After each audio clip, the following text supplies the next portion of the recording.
has been formally released in Chennai a month ago. Normally, the publisher is not asked to release the book.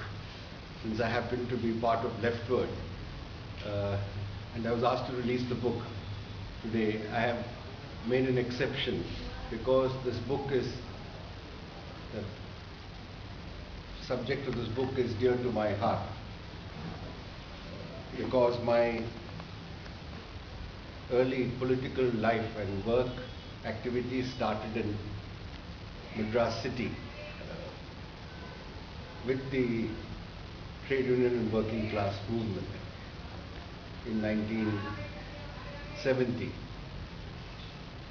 So this book actually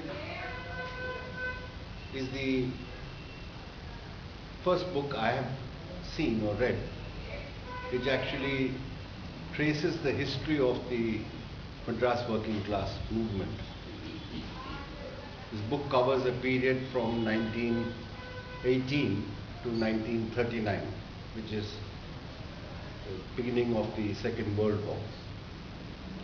And Vijayaraghavan, Veeraraghavan, has traced the early stages of the trade union movement in Madras city and given the background to the formation of the early industries and industrial enterprises in Madras city. The formation of the Madras Labour Union in 1918, which is considered to be the first modern labour union to be registered in India. This Madras Labour Union was intimately connected with the Buckingham and Carnatic Mills, which was the major textile mill in Madras city. It closed down in the early 1980s, if I recall. But this Buckingham and Carnatic Mills was the center of the trade union movement in Madras from 1918 onwards. And Madras was not a city which had much industry compared to Bombay or Calcutta. The British did not encourage industry. It was more a political, administrative and trading center. But then there were industries developing by the beginning of the 20th century, and we had textiles, we had tanneries, you had some engineering enterprises, and you had tramways, bus transport, etc. Now this book gives us a very good account of the nature of the trade union movement which developed in the city. The Madras Labour Union was formed by people who came from unexpected backgrounds. One of the key leaders who established the union was running a religious institution. His name was G. Selvapati Chettiar, and he also had I think a rice shop on the premises of this religious institution. And workers used to go to buy rice, and there was an oil or a cloth shop next to it. And the workers used to buy their cloth or the rice from these shops. And that's how these two owners of the shops got to know about the lives of the workers and the problems of the workers. And both of them were instrumental in the formation of the Madras Labour Union. And Veeraraghavan actually had interviewed Selvapati. I think he lived up to 1985 or so.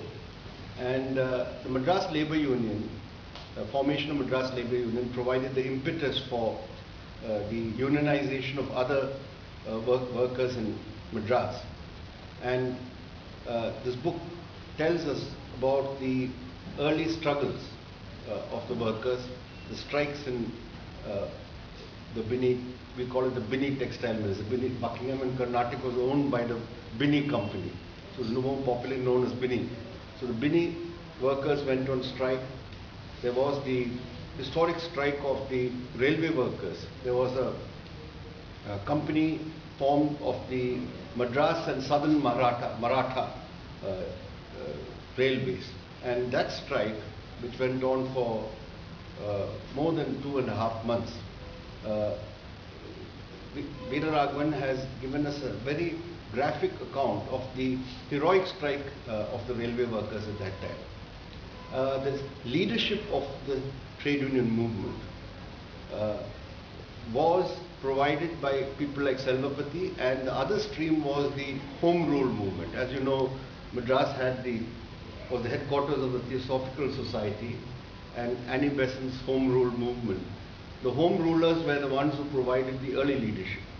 There was a very interesting person called B.P. Wadia, who was attached to the Theosophical Society, who actually assumes the leadership of this Madras Labour Union and the workers' leader of the Buckingham and Carnatic mills. So all through, as Veeraraghavan points out, the leadership was with what he calls the reformist leaders, who were either with the Home Rule or later on with the Congress. And the left forces emerged in 1933 onwards. Of course, we had the first communist in South India, that is Singaravelu, who also organized unions, and he was associated with many of the working class struggles, but he failed to build an organization at that time. So he was a very significant presence in the labor movement in Tamil Nadu or in Madras in those days. But it's only after the formation of the Congress Socialist Party and the early communist groups which emerged in actually Madras city, thanks to Dada Amir Haider Khan, who set up the first communist group in Madras, that the left leadership or stream emerged and tried to organize the trade unions. And Veeraraghavan had actually known many of these leaders in their lifetime, P. Ramamurthy and others. He was in close contact with many of these leaders. But unlike the other parts of Tamil Nadu and unlike Kerala, for example, where the Congress Socialist Party actually became the dominant force within the Indian National Congress. The Congress CSP was actually, the CSPers were the leadership of the national movement, and they went into organizing the trade unions and the Kisan movement, the peasant movement, and therefore under the umbrella of the Congress nationalist movement, the left actually became the organizers of the workers and the peasants. In Madras city, the Congress Socialist Party could not acquire that position. Though there were important leaders, even P. Sundaraiah actually started his first his communist